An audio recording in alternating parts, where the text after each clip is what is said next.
O Livro dos Espíritos, Allan Kardec, capítulo 1, livro 2. O mundo espírita ou dos espíritos, princípio vital, progressão dos espíritos. Pergunta 114. Os espíritos são bons ou maus por natureza ou são eles mesmos que se aperfeiçoam? Ou seja, Deus criou os espíritos bons e maus e eles se aperfeiçoam? Resposta: os próprios espíritos se aperfeiçoam, ou seja, aos poucos vão se desenvolvendo e vão mudando de escala evolutiva. Ao se aperfeiçoarem, passam de uma ordem inferior a uma ordem superior. Então, podemos ver espíritos que são imperfeitos, da terceira ordem.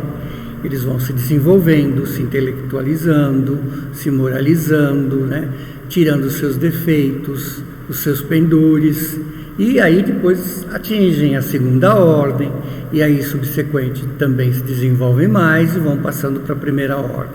Óbvio que isso demora um bom tempo, não é assim rapidamente, Pergunta 115. Entre os espíritos, alguns foram criados bons e outros maus. Então, quer dizer, Deus criou espíritos bons e espíritos maus. Deus criou todos os espíritos simples e ignorantes. Então, todos são simples e ignorantes. Ou seja, sem conhecimento.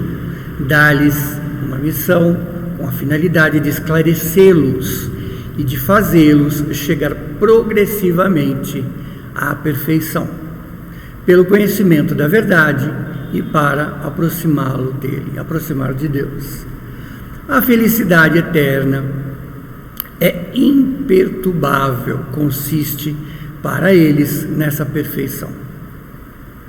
Os espíritos adquirem esses conhecimentos ao passarem pelas provas que Deus lhe impõe, ou seja, as leis de Deus, que regem o nosso planeta, que regem o nosso universo, e eles vão passando, aliás, nós vamos passando, pelas fileiras do aprendizado até se desenvolver. Alguns aceitam essas provas com submissão e chegam mais prontamente ao destino, ou seja, alguns são menos arredios e rapidamente atendem ao chamado de Deus e chegam mais rapidamente à submissão, ou seja, estão como espíritos perfeitos mais rapidamente.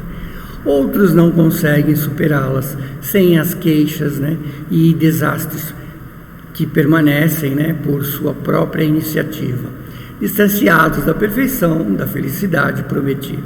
Ou seja, são arredios, demoram a entender as situações, demoram a compreender os seus erros, então demoram mais a chegar à finalidade que Deus propôs, que é a perfeição. Pergunta 115A.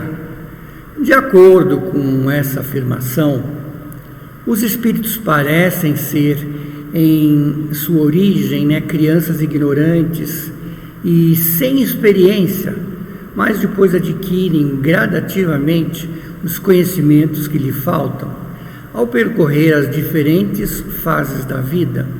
Ele está comparando, como se os espíritos são feitos como crianças, que vão passando pelas fases da infância, a fase da adolescência, da pré-adolescência, da adolescência, a fase de adulto, até chegar, à fase idosa. Então, será que eles vão aprendendo nessas fases como o ser humano? A resposta é sim. A comparação é justa. A criança rebelde permanece ignorante e imperfeita. Seu grau de aproveitamento depende da docilidade de cada espírito. Mas a vida do homem tem um termo, enquanto a dos espíritos entende-se ao infinito. Então, por exemplo, ele está respondendo que os homens, nós encarnados, temos começo, meio e fim, que é a morte física, enquanto que os espíritos são infinitos, ou seja, eternos. Essa criação é eterna, esse desenvolvimento é eterno. Pergunta 116. Há espíritos que ficarão eternamente nas ordens inferiores, ou seja, sempre estarão lá na terceira ordem, na ordem inferior, na escala espírita? A resposta é não. Todos se tornarão perfeitos. Então todos um dia chegarão à perfeição. Eles mudam, mas isso é demorado, porque, como dissemos uma outra vez, um pai justo e misericordioso não pode banir eternamente os seus filhos. Então, como pensam em muitas religiões, né, que você tem os seus defeitos e não consegue consertar esses defeitos, você está condenado ao inferno. Então, na religião espírita, você entende que Deus é perfeito nas suas definições, nas suas formas de colocar as suas leis no planeta, né, e no universo, e isso permite que o ser humano progrida sempre e reencarne para progredir, para desenvolver e não seja condenado eternamente.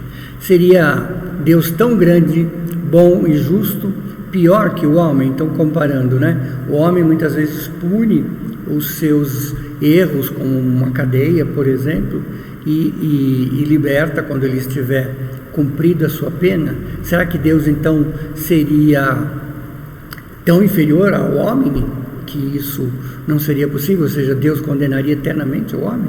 Né? Então é o que eles perguntam, aí os espíritos perguntam, respondendo a própria pergunta que Kardec fez. Pergunta 117.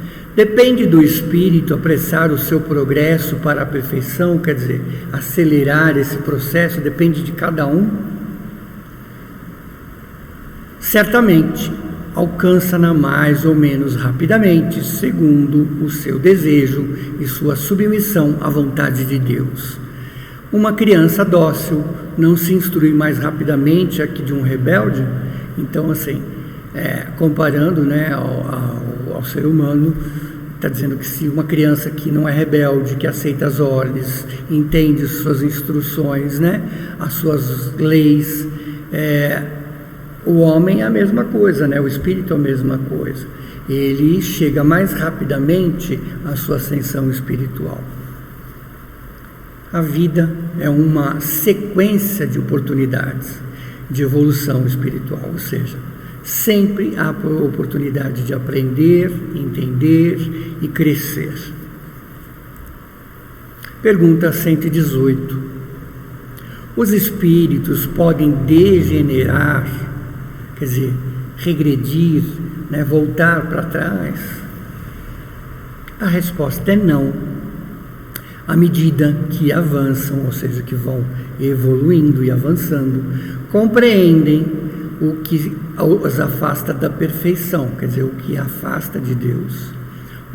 O espírito, ao fim de uma prova, quando estiver cumprido uma prova, adquire o conhecimento, né, daquela prova, por exemplo, e não mais o esquece, está sempre guardado consigo o aprendizado.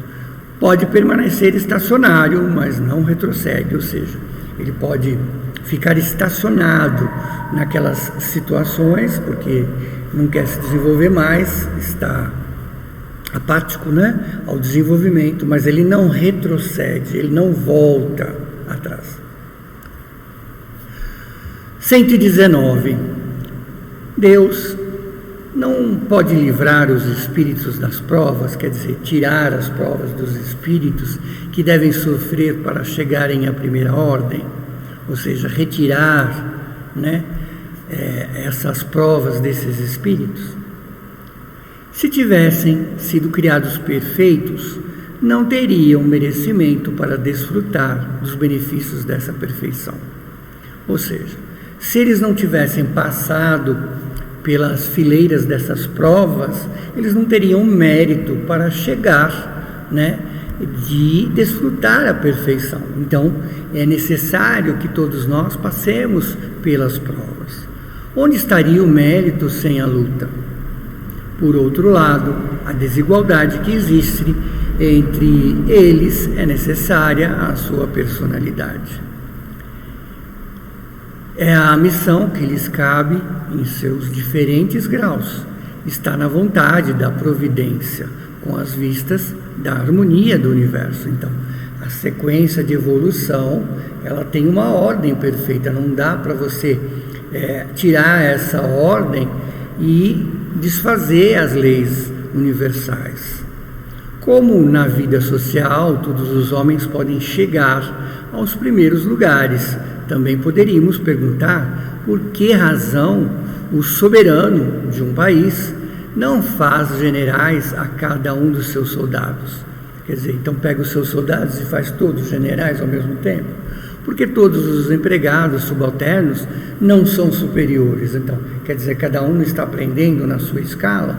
Porque todos os estudantes não são mestres. Então, porque todos estão aprendendo, até alguns chegar a mestres, né? Entre a vida social e a vida espiritual, existe ainda diferenças. A primeira é limitada, né? E nem sempre permite a escala de todos os graus. Enquanto que a segunda, a vida espiritual, é indefinida, é infinita, e deixa cada um uma possibilidade de elevar-se ao posto supremo, ou seja, ao mais alto grau de evolução. Pergunta 120. Todos os espíritos passam pela fieira, do mal para alcançar o bem, ou seja, todos eles passam ali no aprendizado do mal para depois passar para o bem? A resposta é não. Pela fieira do mal, não, mas pela ignorância. Então, todos os espíritos são criados simples e ignorantes. Se ele tende ao mal ou não, isto é uma escolha de cada espírito, Se ele se apraz com o mal que fizer, é um desejo daquele espírito e vai receber as consequências daquilo, Se ele vai já pelo bom caminho, ele alcança mais rapidamente a sua evolução. Pergunta 121. Por que certos espíritos têm seguido o caminho do bem e outros o caminho do mal? Porque uns escolhem, um caminho e outros outro caminho. Outros preferem o mal e outros já caminham pelo bem. Eles não têm o seu livre-arbítrio? Deus não criou espíritos maus. Quer dizer, Deus criou simples e ignorantes. Cada um tem o seu livre-arbítrio. Criou simples e ignorantes, aptos para o bem e aptos para o mal. A escolha é o seu livre-arbítrio. Os que são maus, assim tornaram-se por sua própria vontade. Pergunta 122. Como podem os espíritos em sua origem, quando ainda não trazem a consciência de si mesmos, ter a liberdade de escolher entre o bem e o mal? Então, quer dizer, quando são simples e ignorantes, como é que eles vão saber escolher uma coisa e outra? O que é bem e o que é mal? Então, a resposta é: há neles um princípio, uma tendência qualquer que os leve mais para o caminho que para o outro. Essa é uma pergunta. O livre-arbítrio se desenvolve à medida que o espírito adquire a consciência de si mesmo. Então, à medida que o espírito evolui um pouquinho, tem a consciência de si, aí ele já tem o seu livre-arbítrio. Não haveria mais liberdade se a escolha fosse provocada por uma causa independente da vontade do espírito. Ou seja, se tivesse um terceiro indicando, olha, vá por esse caminho, não vá por aquele. A causa não está nele, é exterior a ele, nas influências, as quais cede em virtude de sua livre vontade. Então, ele vê às vezes um prazer ali e não percebe que é o mal e vai por aquele caminho, Ou ele vê aquelas situações do bem e caminha por aquelas situações. Essa é a alegoria da queda do homem e do pecado original, quer dizer, originária lá nas Escrituras. Alguns cedem à tentação, outros resistem. Então, e nós nos dias de hoje, Como fazemos? Cedemos ou resistimos aos prazeres? Como estamos hoje? Imagine então quando fomos criados. Pergunta 122A. De onde vêm as influências que exercem sobre ele?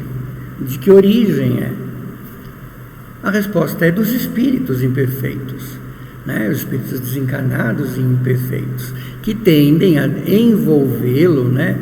Magnetizá-lo, envolvê-lo e dominá-lo, e se comprazem por fazê-lo sucumbir. Então, quer dizer, é um prazer para esses maus espíritos fazer essas pessoas, esses espíritos sucumbir. Foi o que se quis representar pela figura de Satã, ou seja, de como queiram chamar, demônio, diabo, espíritos maus, né? Pergunta 122b. Tal influência só se exerce sobre o espírito em sua origem, quer dizer, só lá na sua origem é exercida, esses espíritos só influenciam lá na sua origem? Ela o segue na vida de espírito, ou seja, sempre, né? Até que ele tenha de tal maneira obtido domínio sobre si mesmo, que os maus destinam a obstinar. Ou seja, a partir do momento que você tem uma resposta firme e não queira ir mais para o lado do mal, ou seja, sempre será testado, né? São as provas, sempre as nossas provas da vida, né? Em espírito também vão ser testados, e aí, obviamente, quando você tem já uma boa conduta, uma boa moral, consegue resistir ao mal, aí, obviamente, esses espíritos vão deixar de obsidiá-lo, né? Pergunta 123. Por que Deus permite que os espíritos tomem o caminho do mal? Então, quer dizer, por que Deus deixa que cada um siga o seu caminho e siga o caminho do mal? Como ousar pedir a Deus contas dos seus atos? Quer dizer, quem somos nós para ficar questionando os desígnios de Deus? Poder-se-ia pensar em penetrar os seus desígnios, quer dizer, a gente pode imaginar, então, ficar penetrando nos pensamentos de Deus? Entretanto, pode-se dizer isto: a sabedoria de Deus se manifesta na liberdade de opção que concede a cada um, porque assim cada qual tem o mérito de suas obras. Então, mesmo assim, os espíritos respondem: Deus criou todos simples e ignorantes, permite que cada um tome os seus segmentos, certo ou errado. Por quê? Para que você possa progredir, galgar cada degrau da sua evolução, né? Pergunta 124.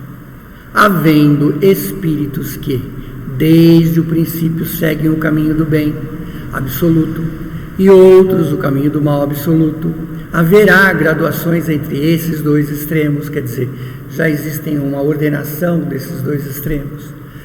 Sim, certamente existe, né? E são grandes na maioria, quer dizer, tem várias ordens, por exemplo, dentro da terceira ordem, dentro da segunda ordem, dentro da primeira ordem, né, de espíritos, como nós vimos em PowerPoints anteriores, né? Pergunta 125. Os espíritos que seguiram o caminho do mal poderão chegar ao mesmo grau de superioridade que outros? Então, quer dizer, um espírito está no maior grau lá de evolução, na faixa crística. Será que os espíritos que estiveram passando pela fileira do mal chegarão um dia a essa superioridade? A resposta é sim, mas as eternidades serão mais longas para eles, ou seja, os tempos serão mais longos para esses espíritos, né? Porque seguiram por outros caminhos e mais provas terão que ser testados mais vezes, né? Por essa expressão, as eternidades devem-se entender a ideia de tem os espíritos inferiores da perpetuidade dos seus sofrimentos, porque não lhes é dado ver o termo. Essa ideia se renova em todas as provas nas quais sucumbem. Ou seja, os espíritos, à medida que passam pelo caminho do mal, né, por uma determinada prova e sucumbem daquela prova, né, e escolhem o caminho do mal, eles são, obviamente, recebem, né, a reação daquela situação que eles provocaram. E aquilo, muitas vezes, no mundo espiritual, parece uma eternidade para aqueles espíritos, né? E isso, a cada prova, a cada escolha do mal, aquilo é meio que perpétuo para aquele espírito. Perpétuo no sentido ver várias vezes a mesma situação, infinitamente, né? Suponhamos que um espírito tenha tirado a vida de um outro, né, de um outro ser aqui na Terra, né? Um encarnado tirou a vida de outro encarnado. Então ele escolheu aquele caminho do mal. Então ele vê por diversas vezes aquela situação, várias e várias vezes, né? Até talvez perceber o quanto mal fez para aquela pessoa, né? O mal que fez para aquele espírito. Então aquilo que para ele é meio que perpétuo. 126. Os espíritos que chegam ao grau supremo, a escala maior da escala espírita, né? A de espíritos puros, após terem passado pelo mal, têm menos mérito que os outros aos olhos de Deus. Então, os que passaram pelo mal têm menos mérito, né? Deus os contempla com o mesmo olhar e ama todos da mesma forma, assim como um pai, né? Que ama os seus filhos todos da mesma forma. São chamados maus porque sucumbiram apenas. Antes eram apenas simples espíritos ignorantes, né? 127. Os espíritos são criados de maneira semelhante quanto às faculdades intelectuais. São todos criados da mesma forma intelectualmente? São criados iguais, mas não sabendo de onde vêm. É necessário que o livre-arbítrio siga o seu curso. Progridem mais ou menos rapidamente, tanto em inteligência como em moralidade. Então, tanto uma coisa como outra, elas são pesadas simultaneamente e vão progredindo simultaneamente. Os espíritos que seguem o princípio, o caminho do bem, não são, por causa disso, espíritos perfeitos. Tem outras partes a serem testados, né? Se não têm más tendências, não estão desobrigados de adquirir a experiência e os conhecimentos necessários para atingir a perfeição. Ou seja, existem outras formas, não só o bem, né, de serem testados. A inteligência deles aceita o bem, compreendem o bem, progridem no bem. Na moralidade, de repente, não são perfeitos. Então, nós aqui na Terra sabemos de vários espíritos encarnados que são extremamente inteligentes, desenvolveram uma grande inteligência, estão num grau superior na maioria dos homens, mas tendenciam ao mal. Então, por exemplo, na área que nós conhecemos hoje, que é muito comum, os hackers, por exemplo, são espíritos que têm um grau de inteligência ali na computação muito grande e de repente roubam informações, roubam financeiramente as outras pessoas através de uma invasão de um computador alheio, né? E são de grande inteligência, mas e a moralidade? Não tem perfeição. Podemos compará-lo às crianças que, qualquer que seja a bondade de seus instintos naturais, têm necessidade de se desenvolver, de se esclarecer e não chegam sem transição da infância à maturidade. Então, quer dizer, não dá para passar, né, sem essa transição aí. Assim como existem homens bons e outros maus desde a infância, do mesmo modo, há espíritos bons e maus desde o princípio, com a diferença capital de que a infância traz todos os instintos formados, enquanto que o espírito, na sua formação, não possui mais maldade que bondade. Ele traz todas as tendências e toma uma ou outra direção, guiado pelo seu livre-arbítrio. A escolha é opcional daquele espírito, né? Se ele vai seguir pelo bom caminho ou se ele está seguindo pelo mau caminho, né? Com isso, né, nós terminamos essa parte do capítulo.